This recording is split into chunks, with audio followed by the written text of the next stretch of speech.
In 2025, under a so-called Labour government, we really shouldn't be having to have the same arguments that were won 80 years ago. We shouldn't have to be revisiting whether or not people deserve respect and dignity if they can't work, or they're too unwell or unhealthy to work.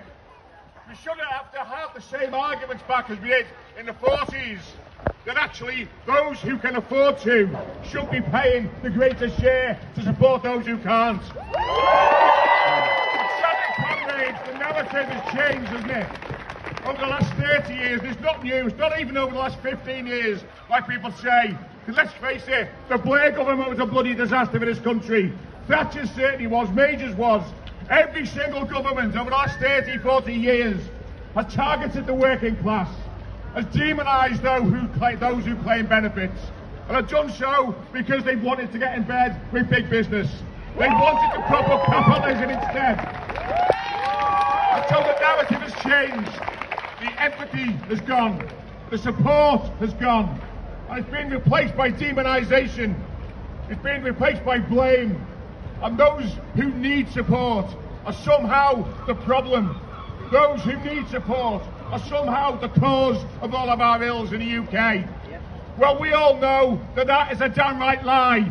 And every single one of us has a duty and responsibility to call it out as such. And comrades, what I find particularly disturbing is that my background is DWP. Clearly, I've been evil in a previous life. Well, absolutely, we understood, and we knew back in the 1980s when I first started, that you absolutely, on day one, learned that anyone who came through that door, whether they were sick, had a disability, or just couldn't find work, your job was to support them, give them the financial leg up that they needed when they needed it. And you were absolutely told that they shouldn't leave that building until you've done everything you could to help them. And how quickly times changed. But comrades, what is even more sick than that is that the narrative did start to change.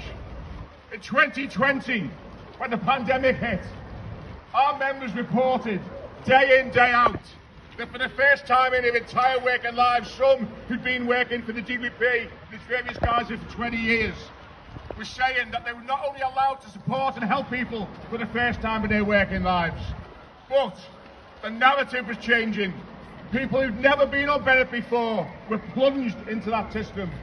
People who became ill with COVID and then became disabled as a result of COVID, all of a sudden were plunged into that benefit system. Yes, they were! And people were told to help and support, and help and support was there.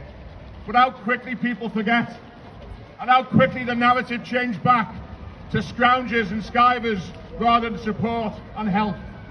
And comrades, the reason the PCS are proud to be here alongside you today, and will be going forward, is dead simple. That our members more and more now sit both sides of the desk. Our members not only implement social security, they claim it. They have to. Thousands, tens of thousands of our members claim PIP, are being taken off PIP because they're not meeting the assessment, are claiming universal credit because the government who employs them doesn't pay them enough to actually live without benefits. That is the reality of what is going on in this country right now. And why is that? Why is it that, comrades? It's because this is not just an attack on those who use the social security system, it's an attack on our entire class. And that's why we should all send a clear message to Keir Starmer, Rachel Reeves, Liz Kendall, and whoever else needs to listen, that we are not going to go away. We are not going to stand by and be silenced. I will be outside Downing Street on Wednesday alongside Deepak for that demonstration, and so will PCS. We will be online on Monday night demanding a fairer, properly resourced social security system.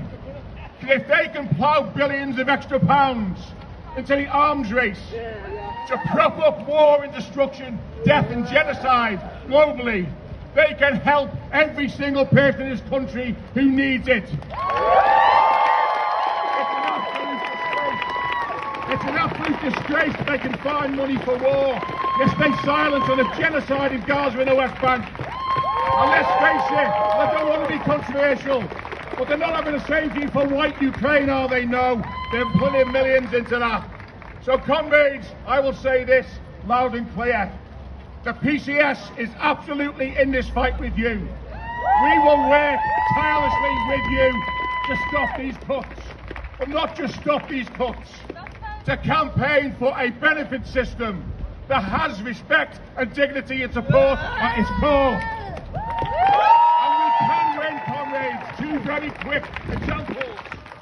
We saw Deepak and Ellen Clifford the other week win in a high court, challenging the abhorrent Tory government's WCA assessment and lack of consultation. And not that long ago, our union was told that we would not be able to stop the pushback channel policy.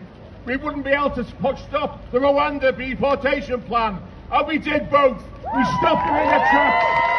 Peter Storm and Rachel Rees-Led Kendall, we're going to stop you with your benefit cuts. Solidarity, comrades.